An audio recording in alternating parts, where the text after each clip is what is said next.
এ হচ্ছে দেবাশিস, প্রচণ্ড ট্যালেন্টেড একজন ছেলে। এমনিতে টেলিভিশন এবং সিনেমায় জুনিয়র আর্টিস্টের কাজ করে। আমার সাথে দীর্ঘদিনের পরিচয়। কিন্তু সবচেয়ে ইন্টারেস্টিং ব্যাপার হচ্ছে এ অনেকগুলো ফিচার ফিল্মের গল্প এবং স্ক্রিপ্ট লিখেছে, তার মধ্যে একটা দুটো বিখ্যাত সুপারস্টারদেরকেও শুনিয়ে এসছে। আর সবচেয়ে মজার ব্যাপার যেটা হচ্ছে, এ 2000 গান লিখে ফেলেছে। তার কারণ এ মনে করে এর শুধু একজনই কম্পিটিটার আছে, সেটা হচ্ছে রবীন্দ্রনাথ ঠাকুর। তো দেবাশিস দেবাশিস অভিনয় করে, নাচ করে, গান করে, গান লেখে। তো দেবাশিসের গানের খাতাটা একটু দেখি। আরও আছে।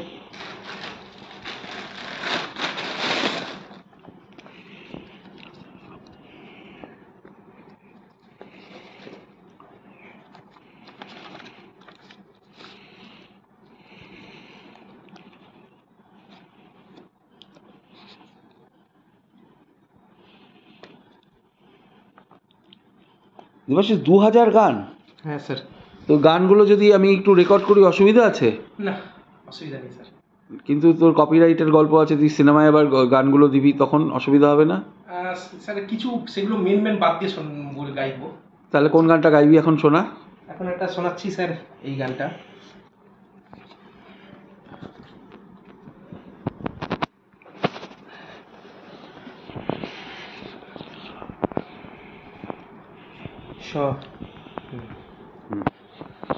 শঙ্খেরে শঙ্খেরে এই ধ্বনি আছে, বায়ু বয়ে যায় মনে, জাগে শত শত কোলাহলের মনে চিহ্ন। কত বেদনার বালুচর পেরিয়ে এলাম আমি, কত মরু সাগরের দিক পেরিয়ে এলাম আমি, তবুও কেন মনে হয় আজ আমি রহিয়াছি শূন্য।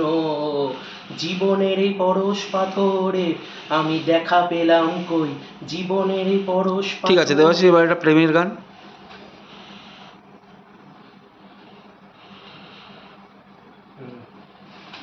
প্রেমের ভাষায় লিখেছি তোকে মনের জমা যত কবিতা, চোখের কাজলে টানে এঁকেছি তোর ছবিটা। ভালো লাগে থাকলে কাছে তোরই সাথে দিনে রাতে, গোলাপের রঙেতে সাগরের ঢেউয়েতে তোরই কথা মতো হাঁটতে।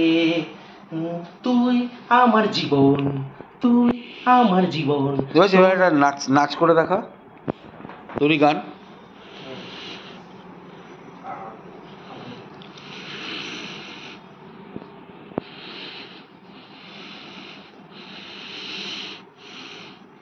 কিভাবে লিখিস দেবাশিস এত গান তুই? স্যার আমার ছোট থেকেই রবীন্দ্রনাথ ঠাকুরের সঙ্গে ওনাকে দেখে আমি ইন্সপায়ার্ড হয়েছি। উনি যখন পারবেন আমি কেন পারবো না, এটা আমার। কিন্তু তোর রাগ কেন রবীন্দ্রনাথের ওপর? স্যার রাগ বলতে রাগ ঠিক না, আমি মনে করি ওনার মতো যদি আমার সেরকম জায়গায় আমি যদি থাকতে পারতাম, ওনার মতো যদি আমি সেরকম জায়গায় জন্ম হতো, আমার সেরকম বড় লোক বাড়িতে জমিদার বংশে আমার যদি কোনো কাজ না থাকতো, এত অনেক কাজ থাকে স্যার আমার, সেটা সামনে আমি লিখেছি। কি কাজ করিস? স্যার আমি বিজনেস করছি, প্লাস আমি স্যার মা আমার অসুস্থ, হাতে হাতে মায়ের কাজ করে দিতে হয়। হ্যাঁ। আর তোদের বাড়িকে নিয়েও একটা সমস্যা আছে না? হ্যাঁ, বাড়ি নিয়েও একটা সমস্যা আছে স্যার। কিরকম সমস্যা রে? সমস্যা বলতে স্যার বাড়িওয়ালা বলছে উঠে যেতে, বলবো, আর বলছে বাবা মারা গেছে, বাড়িটা ছেড়ে উঠে চলে যাও। এবার আপনি মাকে নিয়ে কোথায় উঠে যাবো? 40 বছর আজকে বাড়িতে আছি, আপনি বলুন। কিন্তু তুই একটা কথা বল দেবাশিস, তুই তো নিজের এই যে কাজ করে, সিনেমায় অভিনয় করে, সিরিয়ালে অভিনয় করে একটা ফ্ল্যাটও কিনেছিস। ফ্ল্যাটও তো কিনেছিস, লজ্জাটা কিসের? বাড়িতে অনেক না না, ওই বাড়ির কথা বলছি না, ওই বাড়ির কথা বলছি না, তুই তো একটা ফ্ল্যাটও কিনেছিস, এটাও তো একটা অ্যাচিভমেন্ট। তো এত গান কোথায় কখন লিখিস? স্যার আমি সারাদিন যখন মনে পড়ে স্যার লিখি। কতক্ষণ জাগিস? জাগি বলতে স্যার ম্যাক্সিমাম ভোরবেলা উঠি স্যার 5টার সময়, আর মোটামুটি সারাদিন আমার সঙ্গে খাতা পেন থাকে, কিছু না কিছু মনে পড়ে। যদি আমি যখন বিজনেস করছি, বিজনেস আছে, তখন মনে পড়লো, ঘরে কাজ করছি, সঙ্গে সঙ্গে খাতা পেনটা পাশে রাখি, আমার রেডি করে লিখে নিই, সেভাবে মনে পড়ে। একটা নাচ গান করে দেখা। আমারই গানে না অন্য? তোর গান, তোর গান, তোর গান।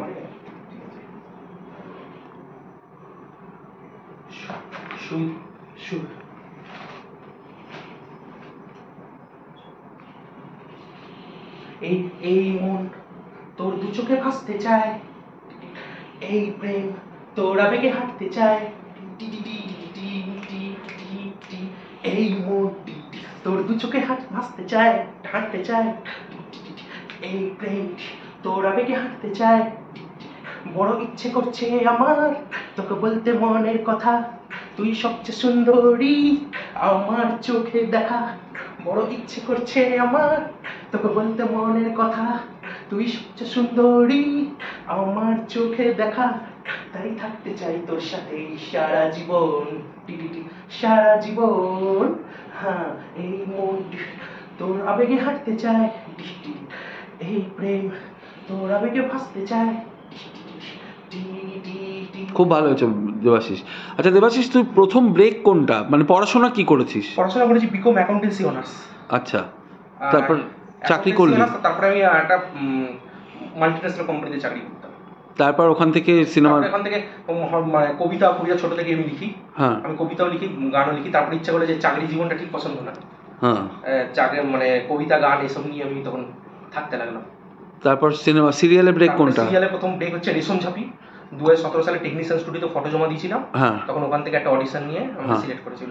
শুনলাম ওখানে তুই 6 মাস কাজ করেছিলিস? হ্যাঁ, ওখানে 6 মাসের একটা ক্যারেক্টার ছিল, কিন্তু একটা টাকাও পাসনি। আর কি বলবো, এরকম হয় মাঝে মাঝেই। হ্যাঁ, এরকম অনেক কিছু হয়, তবু আমার আক্ষেপ নেই, কারণ মানে 6 মাস যে অভিনয়টা করতে পেরেছি এটাই আমার কাছে অনেক। আচ্ছা, মানে নিজেকে যে দেখতে মানে অভিনয়টা সুযোগ পেয়েছি। কটা সিরিয়ালে কাজ করেছিস এখন অবধি? এখন অবধি স্যার অসংখ্য সিরিয়াল, মানে 15-20টা সিরিয়াল হবে। আচ্ছা, দু একটা নাম বল। স্যার রেশম ঝাঁপি, সীমারেখা, জয়ী, শুভদৃষ্টি, তারপরে রিসেন্ট করলাম উড়ান, পুতুল টিটিভি, তারপরে জামাই রাজা, তারপরে জয়ী, তারপরে হচ্ছে ওম নমঃ শিবায়, তারপরে হচ্ছে সরস্বতীর প্রেম। আর সিনেমা?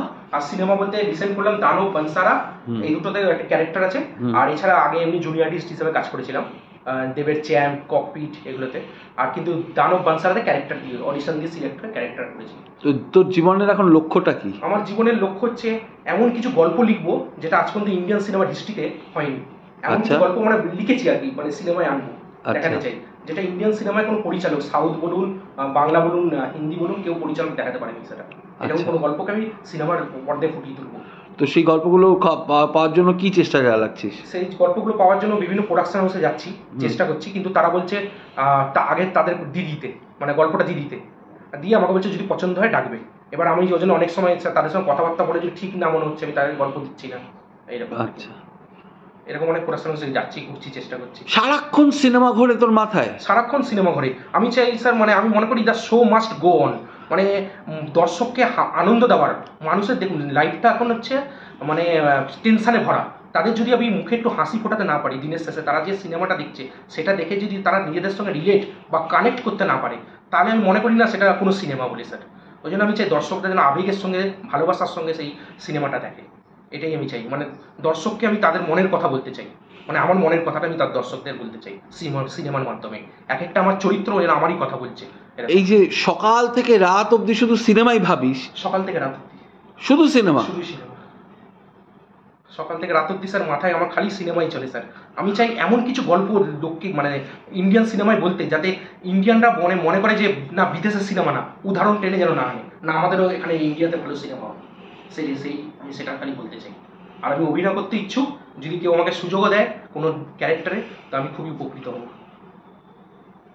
আর তোর কত হাজার গান লেখার এখন ইচ্ছে? আমার তো মানে এমনি তো আমার ইচ্ছা আছে 1 কোটি গান লেখার। 1 কোটি? 1 কোটি।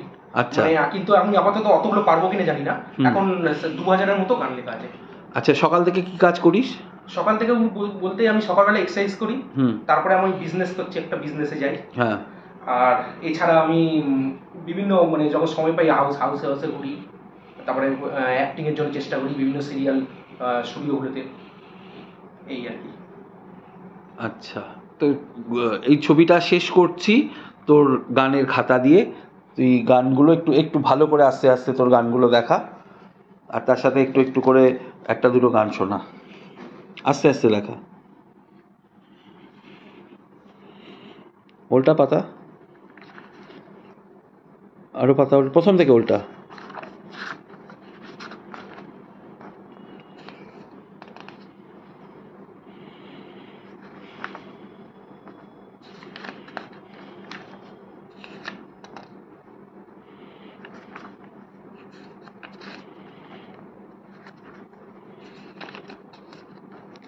এরকম অসংখ্য দেবাশিস রয়েছে আমাদের ফিল্ম ইন্ডাস্ট্রিতে, যাদের দু চোখে স্বপ্ন, বুক ভরা স্বপ্ন, তারা যেভাবে প্রাণবায়ু নেয় সেভাবেই তারা স্বপ্নকে নিয়ে বাঁচে।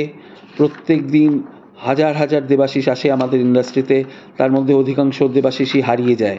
কিন্তু আমি চাইবো না আমার এই বন্ধু দেবাশিস ও হারিয়ে যাক, তার কারণ ও অসম্ভব ট্যালেন্টেড। আর সবচেয়ে বড় কথা সেটা হচ্ছে ওর জীবনে শুধু একটাই স্বপ্ন, সেটা হচ্ছে সিনেমা। ও সকাল থেকে রাত শুধু সিনেমার কথা ভাবে। সিনেমা দীর্ঘজীবী হোক, এই বলে এই ছবিটি এখানে শেষ করছি।